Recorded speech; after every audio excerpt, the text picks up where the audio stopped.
In boxing, you find a way to win or you find a way to lose. Welcome to Hood Champion Boxing and Sports.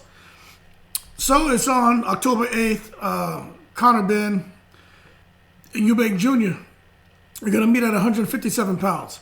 So they had the press conference today. It was pretty interesting to hear both of them speak, especially Eubank Jr., because he's speaking with the utmost confidence, and I'm glad to hear that. But Conor Benn is speaking with a lot of confidence as well, which is good to hear. That's how these guys are supposed to feel, especially what they've done so far in boxing.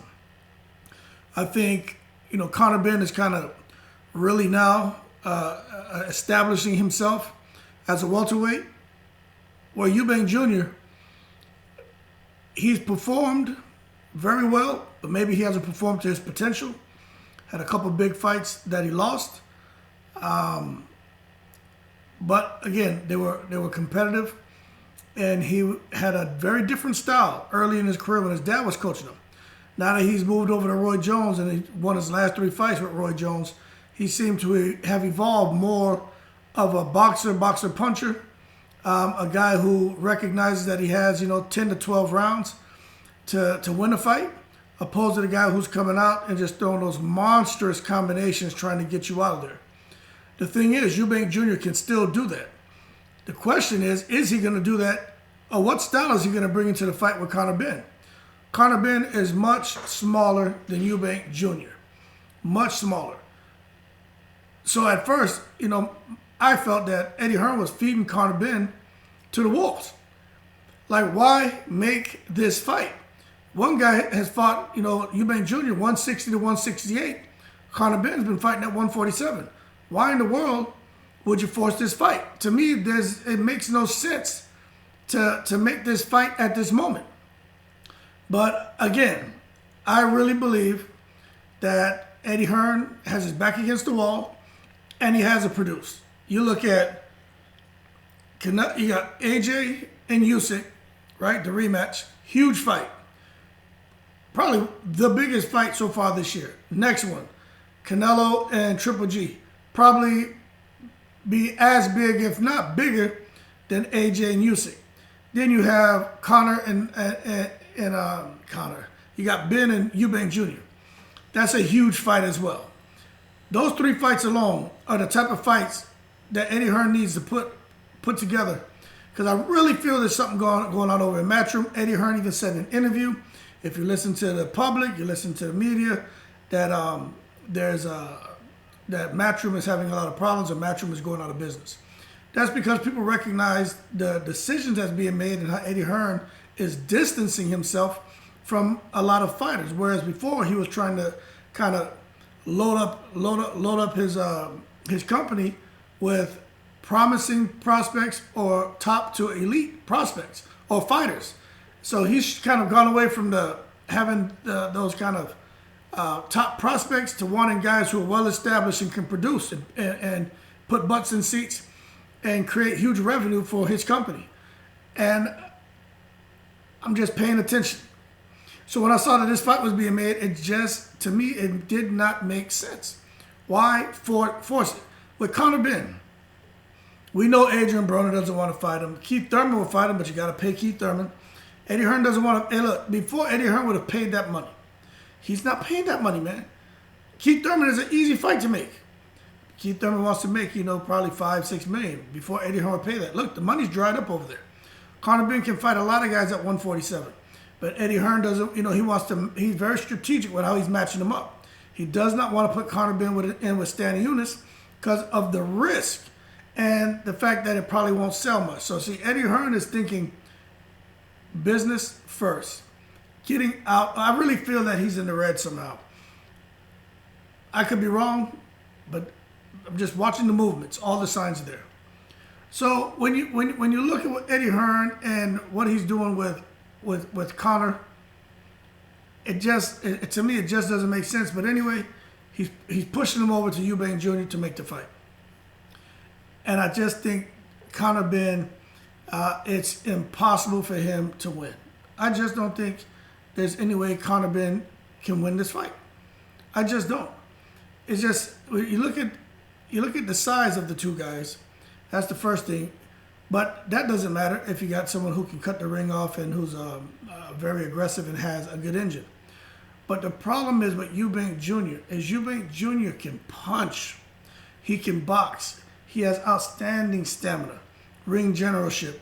And he's not the guy who just stands and wants to bang like he was when his dad was in his corner. He's evolved his style. Now, I will say this, that the catch weight of 157 pounds, that means Eubank Jr. has to come down 3 more pounds and make 157. And Conor Benn has to come up 10 pounds. It kind of helps them both. It kind of hurts them both. Okay? If you say how, I think I said this in another video.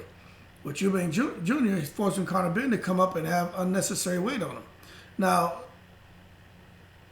when Conor Benn normally weighs in 147, he probably does rehydrate up to about 157 or 156, 158.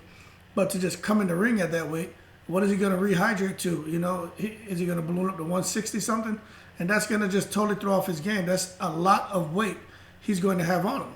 That hurts him. The thing about, actually, I'm wrong. He can't go over 157 pounds. If he does, he has to pay a fine of 100,000 pounds. For every pound over 157 pounds, either fighter has to pay, they have to pay a 100,000 pound fine. So when they go to the weigh-in, they better both be at 157.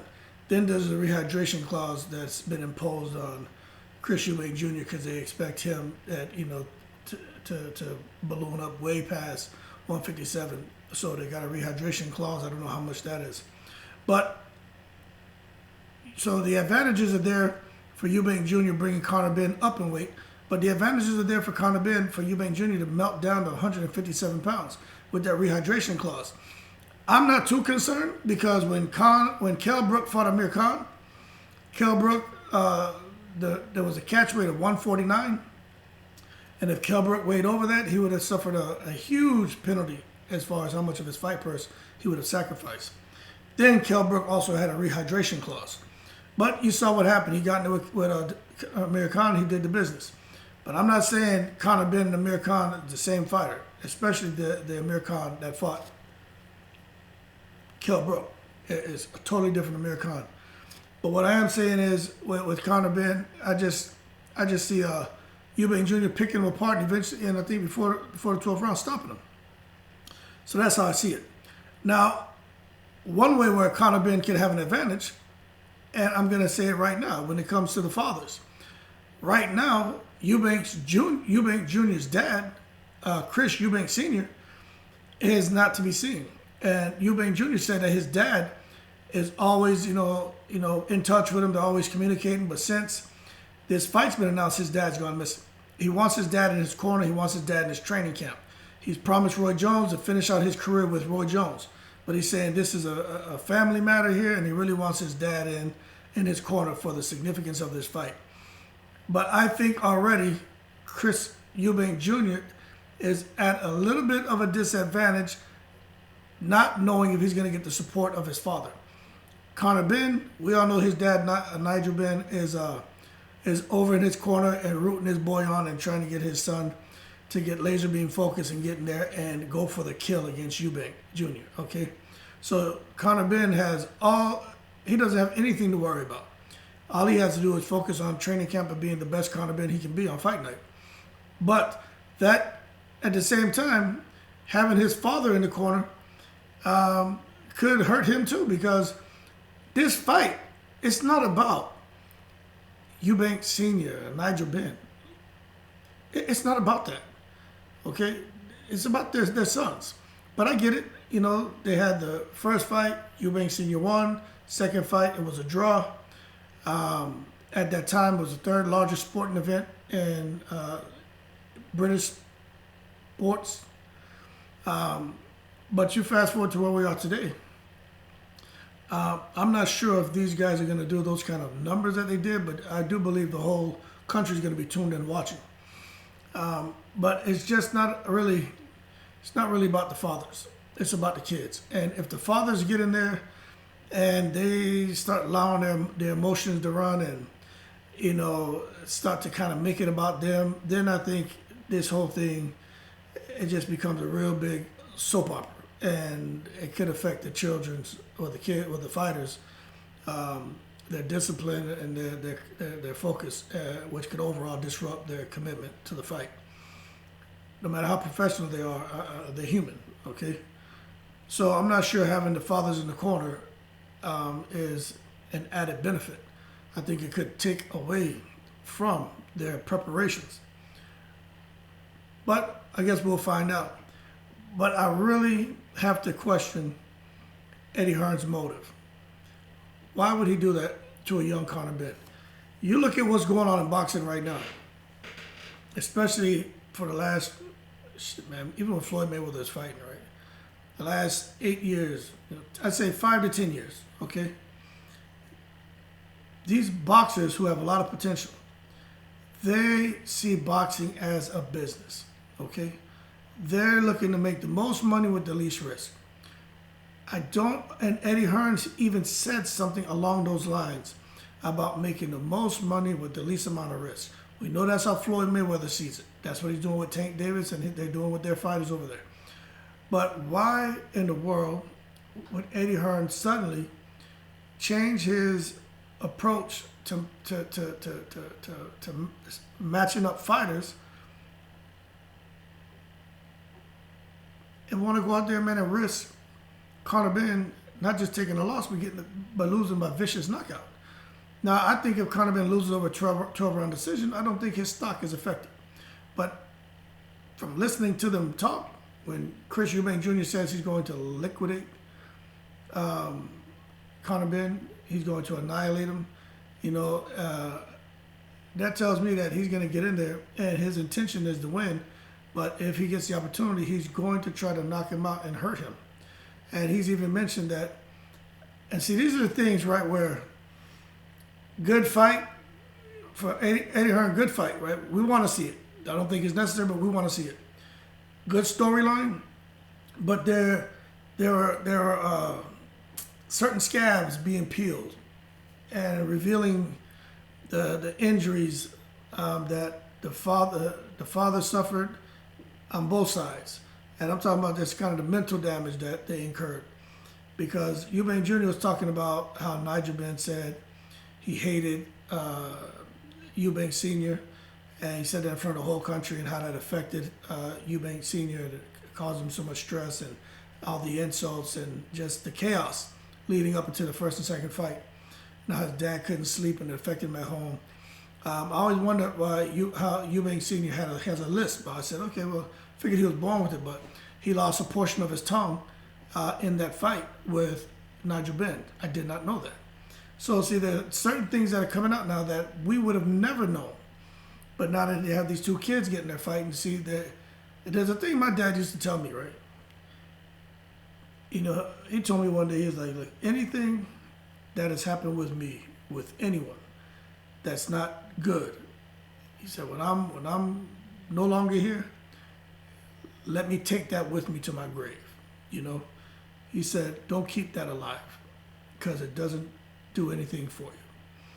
And I remember that, and I'm glad he told me that. So when I watch these guys, I'm hoping that they have their father will get a hold of them and say, hey, look, any of those insults, any of those things that happened, that was between us, has nothing to do with you all.